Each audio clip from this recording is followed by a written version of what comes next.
고려가요 정과정입니다.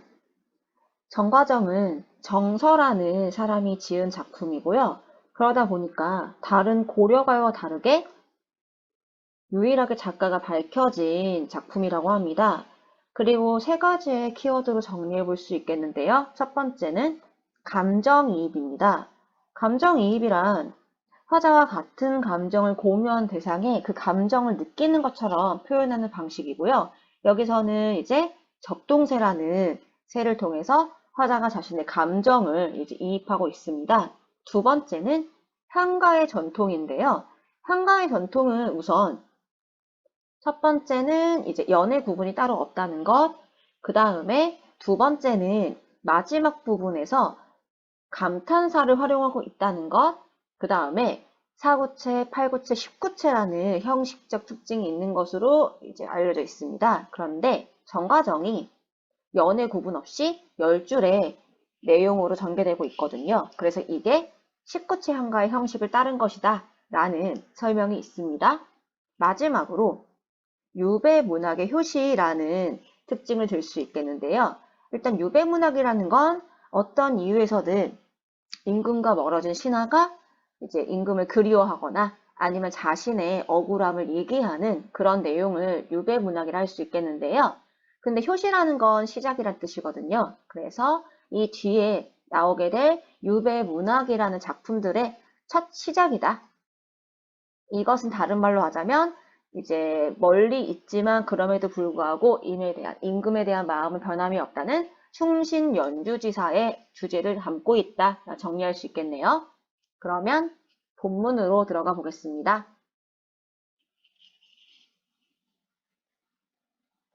정과정 본문으로 넘어 봤는데요. 우선은 전체 10줄을 다 한 번에 설명하는 방식이 아니라 내용상 2개로 나누어서 이제 설명해 보겠습니다. 자, 그럼 한번 볼게요. 내 님을 그리자와 오니다니 내가 임을 그리워하며 울고 있으니 란 뜻인데요. 이때 님이란 대상은 우리가 이제 화자가 그리워한 대상이니까 말 그대로 이제 헤어진 연인일 수도 있겠지만요.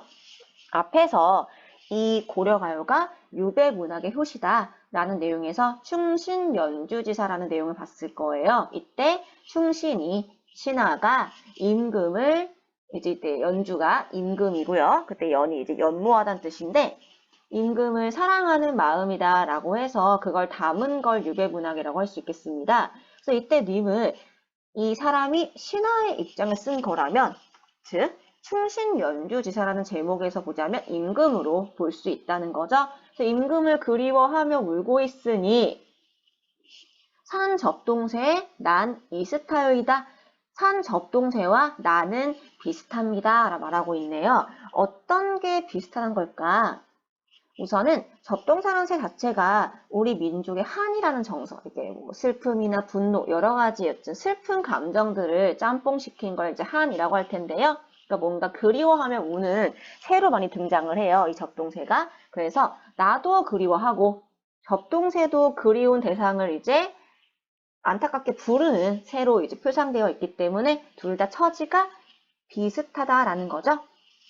그러면 이 점에서 접동새가 운다는 거를 자신이 우는 것과 같은 이유라고 했기 때문에 감정이입의 대상으로 볼 수 있겠습니다. 계속 읽어보면요. 아니시며 거칠으신 달 아으. 뭐가 아니라는 건지 보자면요. 이제 이 사람이 임금을 그리워한다는 걸 봤을 때 뭔가 지금은 현재 멀리 떨어져 있다는 걸 알 수 있겠어요. 근데 이 사람이 좀 억울한 것 같죠? 이 아니라는 건요. 내가 어떤 이유에선지 이렇게 멀리 떨어져 있지만 그 잘못했다고 얘기했던 그 내용들은 사실이 아니다라고 말하고 있습니다. 그리고 또한 거짓이다라고 말하고 있죠. 여기서 이제 아으라는 건 딱히 의미가 없습니다. 감탄사로 보시면 될 것 같아요. 이제 거짓이고요. 그리고 이 거짓이라는 것을 잔월효성이 알고 있을 것이다 라 하는 거네요. 그럼 이때 잔월효성이 무슨 뜻이냐?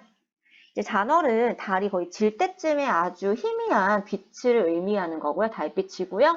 효성은 새벽별입니다. 어쨌든 밤 내내 비춰주던 그 별들과 달이 알고 있을 거라는 건 자신이 그만큼 결백하다는 걸 알 수 있겠네요. 그래서 이것은 화자의 결백을 아는 초월적인 존재다 라고 정리할 수 있겠네요. 그리고 넋이라도 님은 한데 여자라 아으라고 나와 있죠. 이때 이 마지막 구절은요.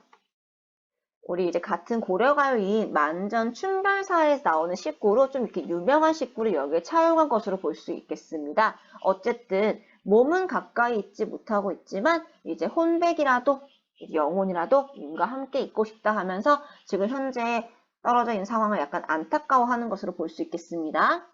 그리고 빨개진 부분은요. 둘 다 아까 언급했던 아으랑 똑같은 거죠.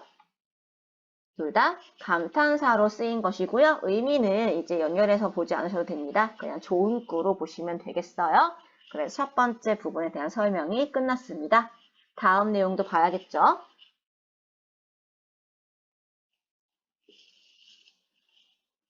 정과정 두 번째 본문입니다. 이제 6번째 줄부터 10번째 줄까지 행이 나와 있는 건데요. 우선 한번 읽어보자면 벽이더시니 니러시니까 라고 나와 있네요. 이 구절도 앞서 나왔던 오행과 마찬가지로 만전춘별사에서 나오는 식구입니다. 즉 오행과 육행은요. 당시에 유행하던 고려가요인 만전춘별사가 이제 사람들이 많이 부르니까 정설한 사람이 이 부분에서 자신의 감정이나 생각을 드러내기에 적절한 식구를 차용한 것으로 볼 수 있겠어요. 그러니까 빌려왔다는 거겠죠. 그래서 벽이더시니라는 건 무슨 뜻이냐면요. 벽이다가 헐뜯다 라는 뜻이라고 봅니다. 그래서 벽이더신, 그러니까 나를 헐뜯는 이가 누구십니까? 라는 거죠.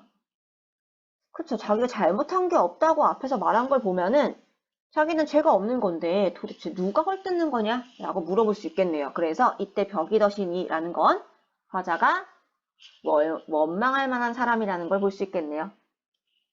그 다음 보시면 과도 허물도 천만없소이다. 잘못도 허물도 전혀 없습니다. 잘못한 게 없습니다.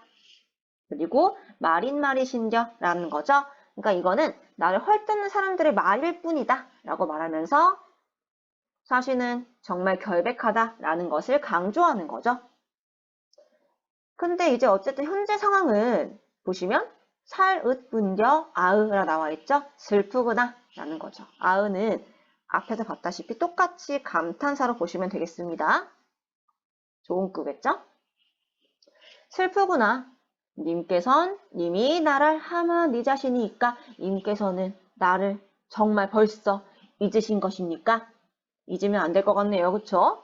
그러니까 이 말에서는 임에 대한 원망이 나오는 거죠. 그러니까 어찌 보면은 이 시가 지어졌을 때 정서가 이제 유배를 가게 되면서 임금이 약간 약속을 했을 수 있겠죠? 뭐, 잘 했으면 뭐 살려주겠다. 다시 돌아오게 만들어주겠다 했을 텐데, 그런 게 없으니까 좀 슬플 수 있겠죠. 특히 자기가 죄를 안 지었으니까. 나를 잊으신 거냐? 하면서 약간 원망이 드러나고요. 마지막에 아소니마 도람 들으샤 괴오셔셔라 끝나네요. 이때 아소라는 건요. 감탄사라는 건데요. 우리 향가, 특히 식구치 향가의 경우엔 마지막 구절을 낙구라고 하면서 아소, 감탄사를 사용하면요. 이것을 이제 시상을 집약시키는 효과를 가지고 있다고 합니다. 그래서 이 아소란 말 등장한 뒷부분부터가 이 사람이 진짜로 하고 싶은 말이라 볼 수 있겠거든요. 그래서 시상을 집약시키면서 님께서 도람 들으샤 저의 말을 다시 좀 들으시고요. 돌이켜 들으시고요. 그 다음에 괴오 효셔 이때 괴다가 사랑하다는 뜻이거든요. 다시 사랑해 주소서 하면서 자신이 바라는 바를 제시하고 있습니다. 그래서 이 시는요. 결국은 내가 유배를 가 있는데 난 잘못한 게 1도 없다. 난 억울하다. 라고 말하면서 그러니까 날 다시 불러서 임금님 곁에서 일할 수 있게 해주세요. 라고 부탁하는 것을 주제로 삼고 있는 시겠네요. 그러니까 어찌 보면은 임을 잊은 적이 없다는 뜻도 되니까 충신연주지사이자 유배문학의 시작점으로 볼 수 있다는 거죠. 정과정은 여기까지 하겠습니다.